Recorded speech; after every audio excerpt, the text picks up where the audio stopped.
Hey, what's up? Ben here from blogwithben.com, and welcome to this video on 25 terms every new WordPress blogger should know. And I wanted to create this video because when I first started my blog, there was so much information and new terminology coming at me that at times it felt like I was trying to drink water from a fire hose and I almost gave up. So the purpose of this video is to introduce you to some of the most frequently used terms that you'll come across as you start your WordPress blog. And I'll also take you behind the scenes and show you how those terms are applied to your blog as well. My hope is that once you begin to get familiar with these terms, it will alleviate some of your stress, which will then lead to you having an easier time using WordPress and building your blog. Now, really quick, if you're new to my channel, welcome. I am so glad you found me. Here you'll find professional step-by-step video tutorials and reviews, all designed to help you build, grow, and monetize a self-hosted WordPress blog.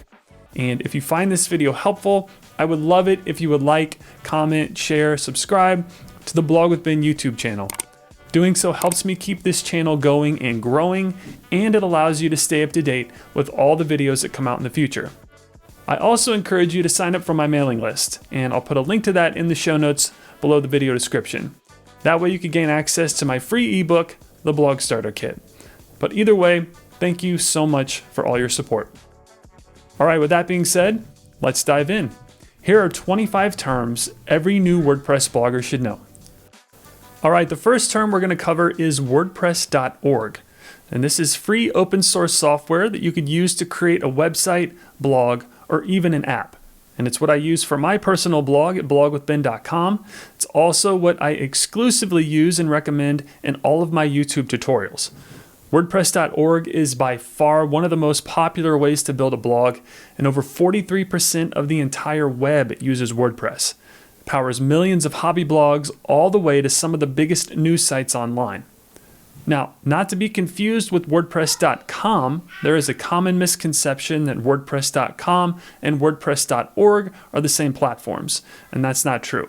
The truth is they are extremely different, and it's important to understand that WordPress.org is the actual open source software, whereas WordPress.com is a service that uses WordPress.org.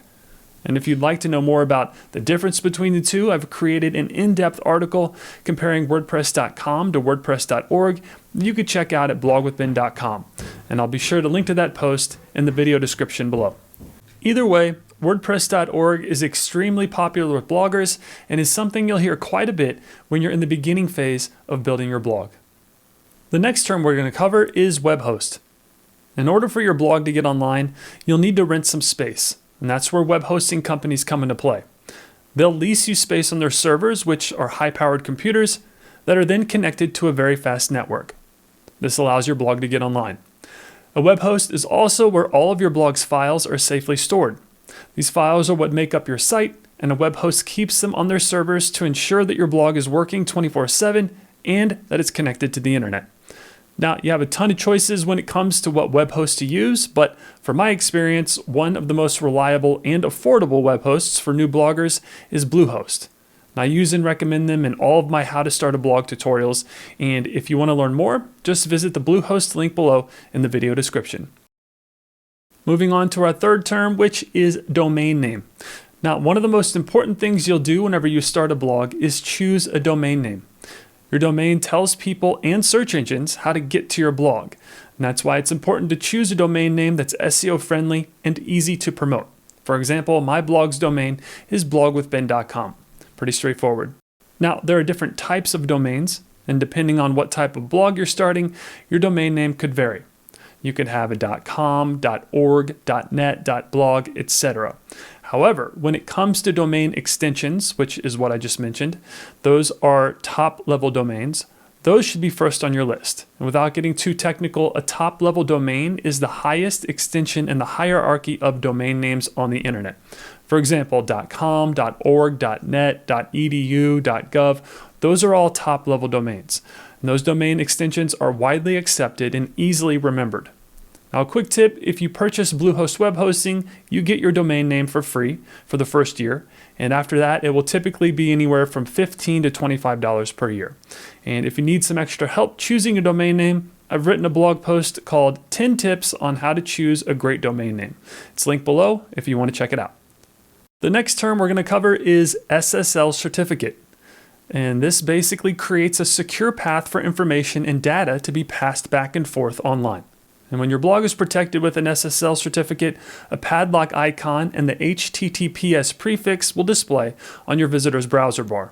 This not only notifies them that your blog is safe and secure, but it also assures your readers that you take their security seriously. And when it comes to enabling your SSL certificate, most web hosts provide it for you, and you can enable it within your web host control panel.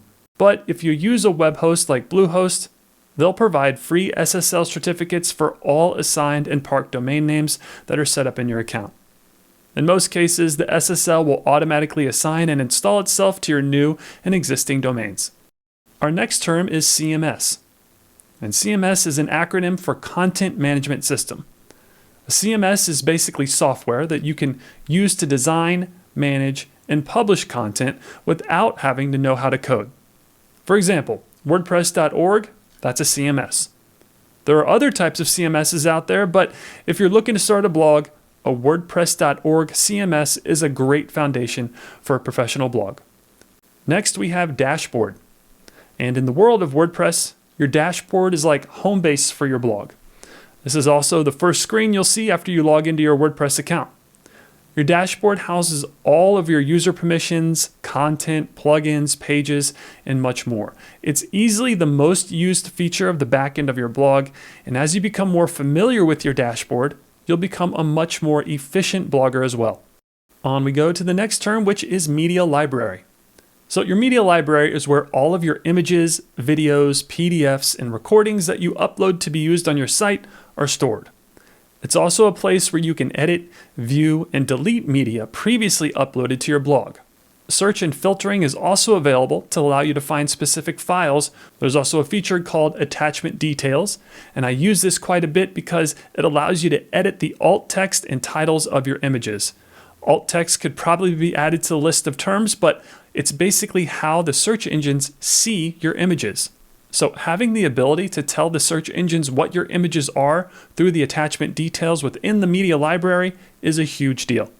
Bottom line, your media library is where all of your uploaded media is stored on your blog. And speaking of media, our next term is featured image. Your featured image is the primary image that is used to represent your blog post or page when it's shared across the internet. It's also used to represent your blog posts in your blog feed and is a key component to getting people to click through and visit your content. Pretty much all WordPress themes come with built-in support for featured images, and they allow you to easily add them to your site. WordPress makes it super simple to upload a featured image, and once added, it can have a positive impact on your blog.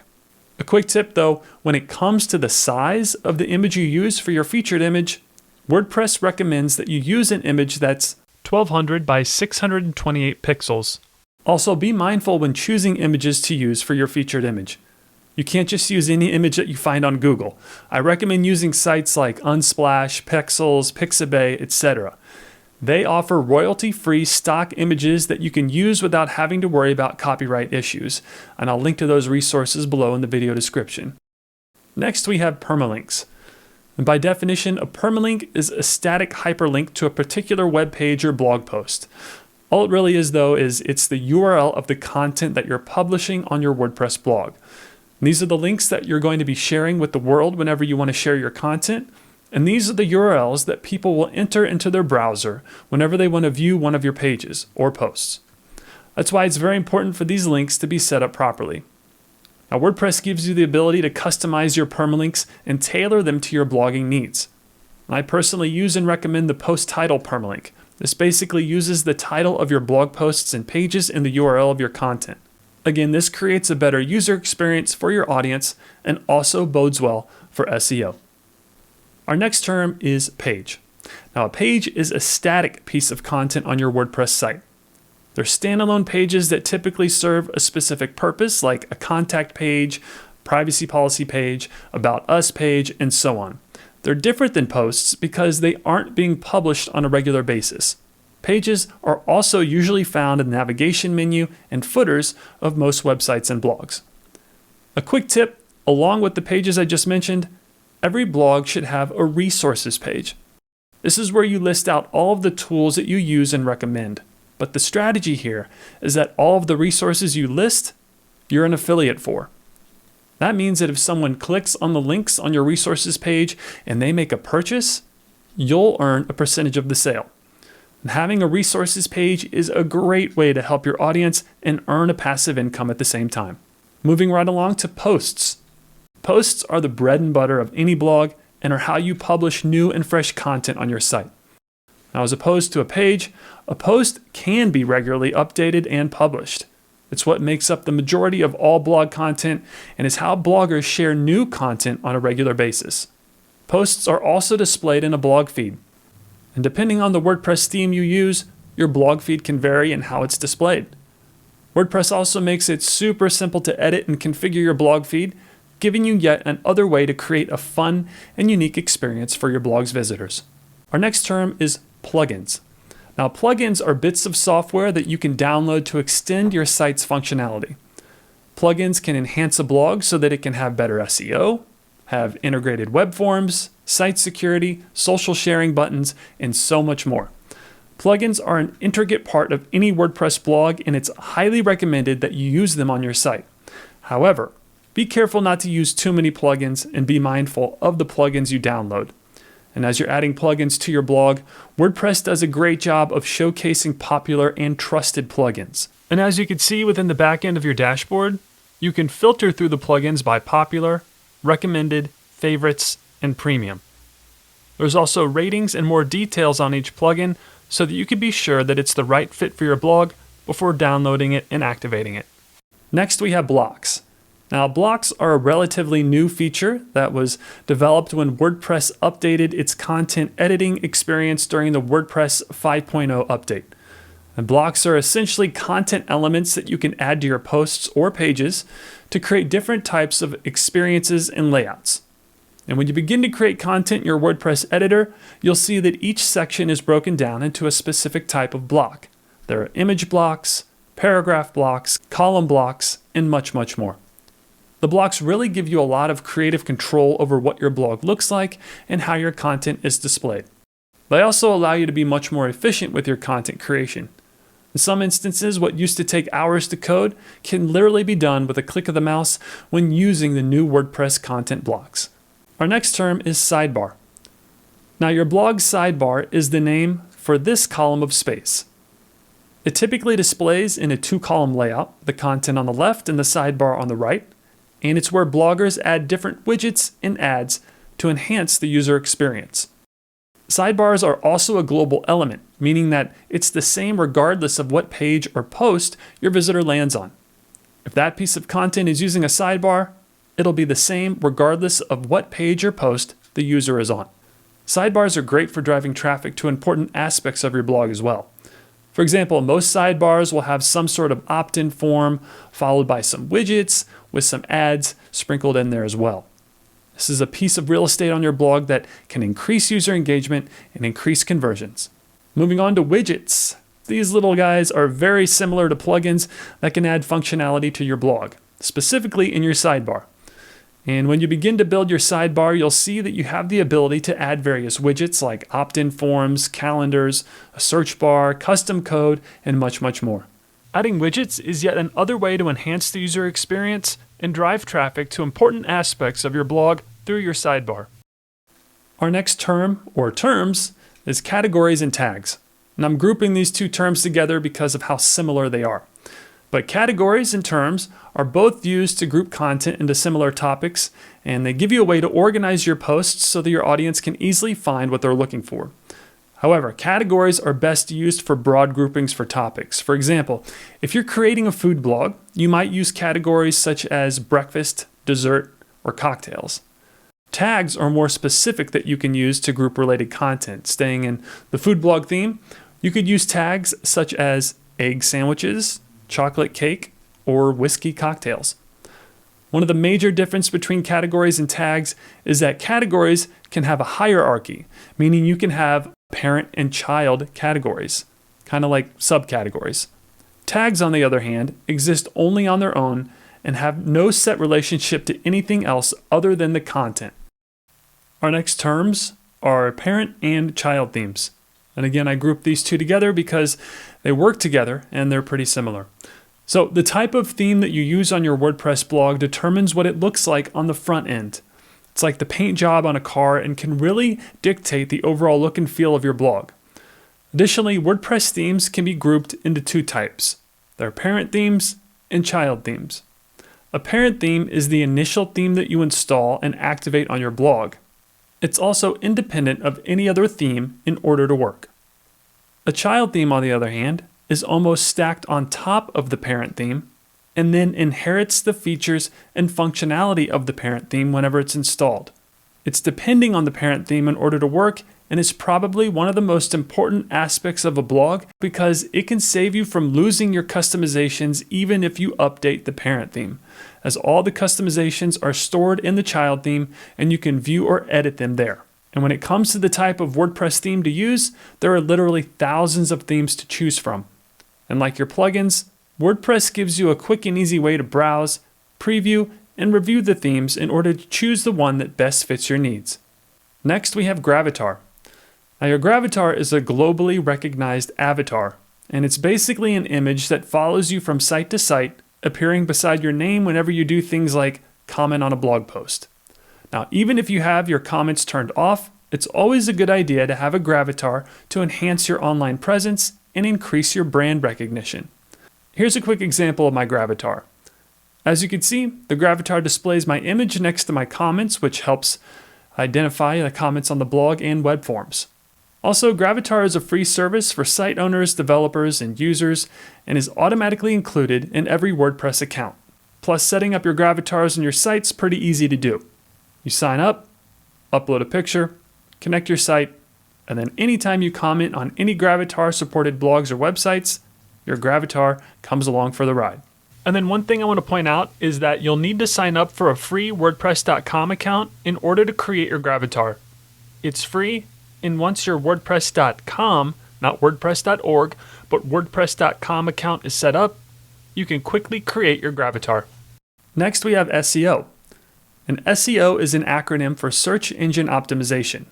It's essentially a term used to describe various ways to improve the appearance and position of your blog in the organic search results across various search engines like Google, Yahoo, and Bing. Now, SEO can be intimidating because of how technical it can get, and that's why I use and recommend the Yoast SEO plugin. This free plugin takes care of a lot of the technical aspects of SEO so that you can focus on creating content that will be optimized for the search engines. And if you want to learn more about Yoast and how to leverage it on your blog, I've created a detailed step-by-step tutorial that shows you everything you need to know from how to configure it to how to use it within your blog's content. And I'll link to that video below in the video description if you're interested. Either way, the landscape of SEO is always changing, and sometimes that can seem frustrating. But if you focus on creating well-written content that helps your audience, improvements in your SEO will soon follow, and you'll start to see a boost in your rankings. Next, we have another group of terms, which is HTML, CSS, and JavaScript. And these are all three different types of computer code that you'll come across at least once when starting a WordPress blog. Now, the great thing about WordPress is that you don't need to be a web developer and coder in order to create a professional blog. But it never hurts to understand what the code does and how it pertains to your site. The first is HTML, which stands for Hypertext Markup Language. This is the code that makes up the majority of your site and is something that you'll see quite often when creating your blog. From my experience, the most time I've used HTML is when I'm embedding something like a video or an image. For example, in this blog post, I'm adding some HTML to embed a YouTube video. It looks kind of wild right now, but when the post is published, the code is translated into this YouTube video. Now, you don't need to know how to code an entire website, but it's always good to have a basic understanding of how HTML works. And I learned HTML from an actual hard copy book, and then applied what I learned from that book to my WordPress blog. It definitely gets easier as you keep using HTML, I can tell you that. I also practice using a free site called w3schools.com. You can practice using HTML without the fear of breaking something on your site. Next is CSS, which stands for Cascading Style Sheets. And this is a style language that's used to write rules that tell your browser how your blog should look in terms of style and layout. WordPress has even added a new widget called the Additional CSS widget that allows you to quickly add CSS snippets of code whenever you want to make design changes that require some CSS. For example, CSS can change the entire color of a website. It can also change the button colors, content padding, and much, much more. Finally, we have JavaScript. And this is code that you probably won't come across as much as HTML and CSS, but it's still good to understand what it is and how it works. JavaScript is basically programming language that's used to make your blog interactive. For example, if you have a slider that automatically moves from post to post, that's JavaScript in action. Again, you typically won't have to work with JavaScript as you build your blog, but it's good to understand what it does. All right, moving on to our next term, which is malware. And malware is any type of software that's intended to harm your computer or website. It could be a virus, spyware, or any type of malicious code. Malware is typically introduced to a blog or website when a user is tricked into clicking a link or installing a file that contains the malware. This could then capture keystrokes or block access to files and make the user make a payment in order to release it. It could bombard a browser with ads and much, much more. Thankfully, WordPress is aware of these threats and offers various ways for you to protect your blog from malware and unwanted attacks. You can use a plugin like WordFence. It's what I use in my blog, and they offer some premium solutions when it comes to WordPress security. I'll link to them in the video description, but if you're serious about your blog, you'll want to get serious about protecting it from malware and outside threats. Moving on to the next term, which is Sitemap. And a sitemap is basically an easy way for you to inform search engines about your pages on your site that are available for crawling. Now, a sitemap is a file where you can list the web pages of your site to tell Google and other search engines about the organization of your site content. Search engine web crawlers like Googlebot then read these files to crawl your blog. Now, when it comes to creating a sitemap for your blog, you have a couple options, but I recommend using the Yoast SEO plugin. It automatically generates a sitemap for you so that all you have to do is submit it to the search engines. And I know this may sound a little confusing if you're brand new to the process, but I walk you through the entire process in all of my blogging tutorials. It's one of the last things you'll do before you launch your blog so that you can ensure that the search engines index your site so that you'll appear in the search results when people search for your blog online. Our next term is Google Search Console. And this is a free web service by Google that provides tools and reports to help you measure your traffic and performance, fix issues, and ensure that you're found on Google's search results. Now, you don't have to sign up for a Search Console account to be included in the search results, but Search Console helps you understand and improve how Google sees your site. Now, if you have a WordPress blog, I highly recommend signing up for a free Google Search Console account. And once you do, I also recommend that you verify your domain with Google and submit your sitemap. Again, if you're new to all of this, I totally understand if it sounds confusing, but I have video tutorials that show you how to do just that, and I'll link to them in the video description below. Next, we have Google Analytics. This is another free tool offered by Google that is a web analytics service that tracks and reports website traffic. It helps you better understand how your audience interacts with your content and is pretty important to any blogger's success. Now, there is a bit of a learning curve when it comes to Google Analytics, but if you at least have it connected to your site, you can easily start to understand the basics of how your content and traffic are performing. Now, I'm working on a video to walk you through the process of how to connect Google Analytics to WordPress without using a plugin, so stay tuned for that, but just know that it's highly recommended that every blogger should have Google Analytics working on their site. And finally, we have the term backups. And this is pretty straightforward, but a backup is basically a backup of your WordPress site. And this includes the core files for WordPress, any plugins or additions you made to the site, and a copy of the database that it uses to store information.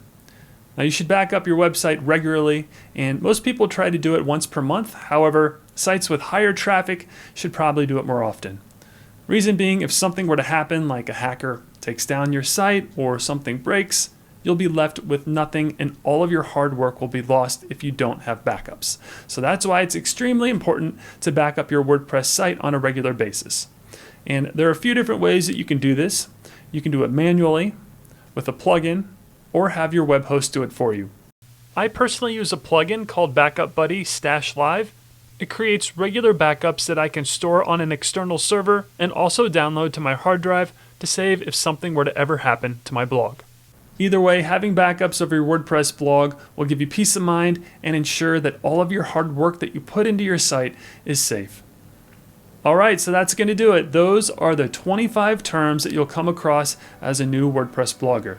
And if you're brand new to all of this, I can assure you that once you start to get familiar with these terms and how they're applied to your site, you'll be a pro in no time. So that's going to do it for this video. If you found it helpful, I'd greatly appreciate it if you would like, comment, share, and subscribe to the Blog with Ben YouTube channel.